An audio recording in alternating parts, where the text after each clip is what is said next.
teacher called me a failure until I showed up as the richest. When I was in high school, I had a math teacher tell me that I was going to be a failure. I spent my time in high school trying to make multiple business models work. I told my teacher my dreams of owning a business, but she told me I should stop focusing on things that won't benefit me in the future. It never really bothered me until she humiliated me in front of everybody. I was always bad at math and she called on me to answer a math problem. I answered, but my answer was wrong. I then proceeded to tell her that I didn't know the answer. She then rolled her eyes and said that if I wasn't too busy trying to start a business, then I would have gotten the question correctly. I apologized and went back to my seat quietly. She then proceeded to make an example out of me to the class, telling everybody that if they don't study, then they'll end up being a failure like me. She told everybody to go to college and get a good job, while I would still be trying to make my silly business work. I wanted to cry at that moment, but I was just silent. Throughout senior year, she made side remarks about me, but I learned to ignore them.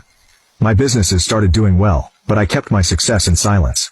I started getting clients from my business and started managing their social media and helping them with marketing. Everyone went to college while I continued expanding my business. I started coaching other people and buying cars to rent out. By the time I was 20, I had already become a millionaire. I didn't meet that math teacher again until I had to drop off some things for my little brother at the same high school. He had a club meeting after school and asked me to drop off pizza at his meeting. He told me to go to room 12, and to just knock when I arrived.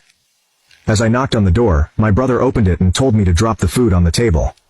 When I said hi to everybody, I turned around and saw my math teacher with 3 other teachers talking to each other. My math teacher and I both made eye contact, and her face lightened up. She asked how I was, and I told her that life was great. She then proceeded to tell me that if I paid attention, I would be in college instead of delivering pizzas for a living. You can now check if there's a part 2 by pressing share and more.